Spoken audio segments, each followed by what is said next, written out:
kami mencoba untuk membahas sejarah kain songket, sesuai dengan permintaan dari salah satu subscriber kami. Kain songket adalah sebuah mahakarya seni kain tenun, bertahtakan benang emas atau perak berkemilauan. Tidak saja terkenal dengan keindahannya, namun juga syarat dengan unsur adat, tradisi, filosofi, kepercayaan, serta strata sosial bagi para pemakainya. Hingga tidaklah mengherankan jika selembar kain songket, terutama kain songket kuno, bisa mencapai harga ratusan juta rupiah. Asal-usul kata songket berasal dari gabungan dua kata bahasa Palembang, yaitu song-song dan teket. Yang mana kedua kata tersebut menggambarkan teknik proses pembuatan kain ini, yaitu mengait dan mengambil dan menarik sejumput kain tenun yang ada, kemudian menyelipkan benang emas secara berturutan sebagai pengganti benang yang ditarik tersebut.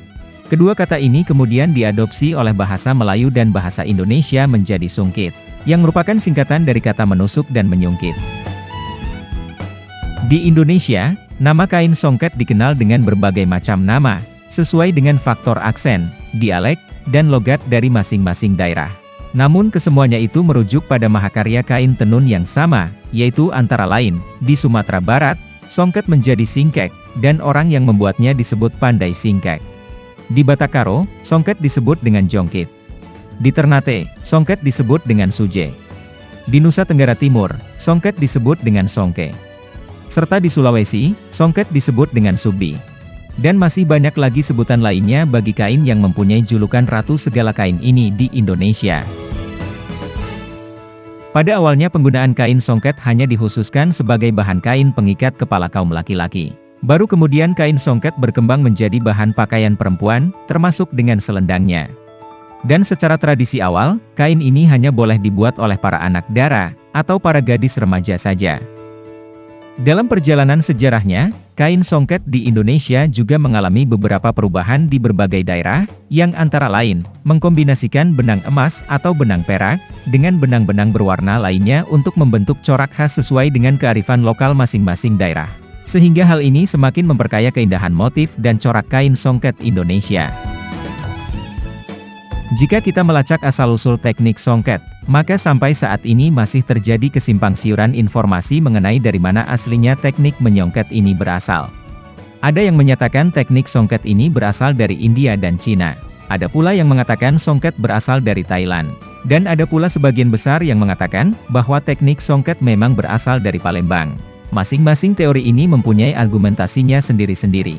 Namun demikian, berdasarkan temuan artefak-artefak pada situs sejarah Sriwijaya, para ahli sejarah bersependapat bahwa teknik menyongket atau kain songket pertama kalinya dikenal secara luas pada abad ke-7 Masehi, yaitu pada saat masa kejayaan Kekaisaran Sriwijaya di Palembang. Dan secara otomatis pula pada masa tersebut, kain songket juga dikenal di daerah-daerah wilayah kekuasaan Kekaisaran Sriwijaya. Oleh sebab itulah mengapa keberadaan kain songket ini tidak dapat dipisahkan dari adat, tradisi, dan sejarah panjang orang-orang Palembang dan rumpun Melayu. Konon di masa-masa awal, kain songket pertama kali menggunakan kain sutra yang diimpor dari Cina sebagai bahan kain dasarnya. Kemudian, benang emas atau benang perak yang digunakan, terbuat dari logam emas asli yang didatangkan dari daerah India dan Funan. Bahkan menurut sejarahnya, benang emas yang digunakan ini terbuat dari emas 14 karat. Hingga bisa kita bayangkan bagaimana keindahan dan beratnya selembar kain songket yang asli pada masa itu. Semakin rapat tenunan motifnya, maka semakin banyak pula emas atau perak yang digunakan. Maka tidaklah mengherankan, jika pada masa kejayaannya, kain songket hanya dapat digunakan oleh mereka yang berasal dari kalangan istana dan kaum bangsawan. Saking berharganya, sejak dari zaman dahulu, kain songket juga kerap digunakan sebagai bagian dari upeti kerajaan, atau menjadi mahar dalam pernikahan antar kerajaan atau antar kaum bangsawan. Inilah salah satu alasan mengapa teknik songket dan kain songket dapat tersebar di berbagai daerah atau negara. Seiring dengan waktu berjalan, kain sutra, benang emas, dan benang perak, mulai diproduksi secara lokal. Hal ini sangatlah memungkinkan, karena Kekaisaran Sriwijaya terkenal sebagai kekaisaran yang sangat kaya, serta dukungan dari tambang emas yang juga melimpah di daerah Sumatera. Saat Kekaisaran Sriwijaya runtuh pada abad ke-14, maka produksi kain songket mulai menyebar ke berbagai daerah lain. Bahkan ada wilayah-wilayah lain yang menyatu padukan benang emas atau benang perak dengan benang-benang berwarna lainnya dalam membuat corak, sesuai dengan kearifan lokal daerah masing-masing. Hal ini juga disebabkan antara lain untuk menekan biaya produksi, agar kain tersebut terjangkau oleh sebagian besar masyarakat. Saat Islam masuk ke tanah Sumatera, maka berkembang pula motif dan corak dari kain songket ini, dengan mengadopsi seni budaya dan filosofi Islam. Sehingga bagi mereka yang dapat membaca filosofi pada motif dan corak kain songket kuno, dapat dengan mudah melihat dan mempelajari bagaimana pengaruh dan jenjang perubahan kebudayaan yang terjadi di sebuah daerah. Maka dari itu, kain songket juga dapat dikategorikan sebagai sebuah artefak catatan sejarah yang tercetak dalam bentuk corak abstrak seni kain tenun. Inovasi dan adaptasi berbagai macam kebudayaan, adat, dan tradisi akhirnya melahirkan ratusan bentuk corak kain songket, yang tidak akan ada habisnya untuk dibahas secara satu persatu. Namun, ada beberapa nama corak terkenal yang antara lain seperti, Bungo Intan, Lepus Pulis, Nampan Perak, Limar Beranti, Saik Kalamai, Buah Palo, Barantai Putiah, dan Tampuak Manggi. Produksi kain songket sempat mengalami kemunduran, bahkan dapat dikatakan dalam keadaan mati suri pada masa kolonial bangsa Eropa. Hal ini disebabkan oleh para penjajah yang menguasai tambang-tambang emas dan perak yang ada di wilayah Nusantara. Sehingga sangatlah sulit bagi para pengrajin untuk mendapatkan pasokan benang emas atau benang perak. Di sisi lain, kain songket yang terbuat dari emas juga menjadi salah satu bahan rampasan kolonial, atau setidaknya sebagai subjek harta benda yang dipungut pajak dalam jumlah yang sangat tinggi. Karena itu, para pemilik kain songket memilih untuk menyembunyikan kain-kain berharga milik mereka ini, agar tidak terjamah oleh bangsa kolonial.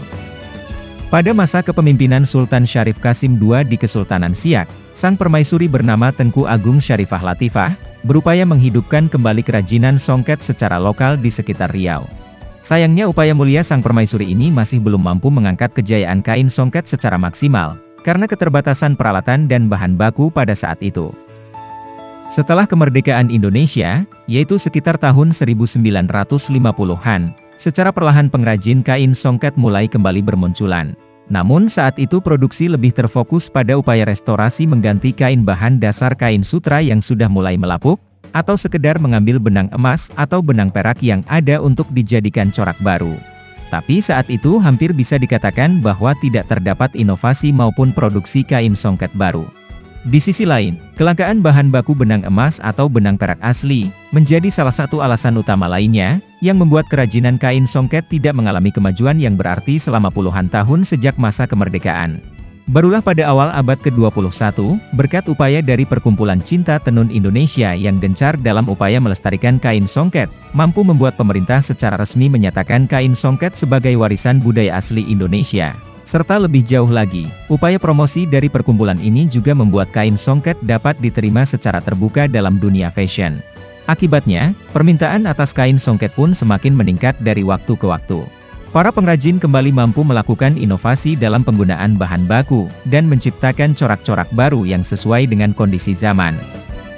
Saat ini, pusat-pusat produksi kain songket tersebar di Sumatera, Kalimantan, Bali, Sulawesi, Lombok dan Sumbawa. Pada tahun 2021, negara Malaysia secara resmi mendapatkan pengakuan dari UNESCO atas kain songket corak Malaysia sebagai mahakarya warisan budaya lisan dan tak benda manusia. Tentunya hal yang cukup mengejutkan ini, patut segera diantisipasi dan segera dicontoh oleh Indonesia, agar bersegera mendaftarkan warisan-warisan seni budaya para leluhur. Agar kekayaan warisan intelektual seni budaya para leluhur kita dapat terus dinikmati oleh generasi penerus. Demikianlah sejarah singkat mengenai keberadaan warisan budaya kain songket yang kaya akan makna filosofi, adat, tradisi, dan kearifan lokal khas Nusantara. Sudah saatnya kita semakin memahami sejarah, menjaga, serta melestarikan warisan para leluhur, untuk semakin mempererat rasa persatuan di antara kita. Karena sejatinya, kita semua bersaudara.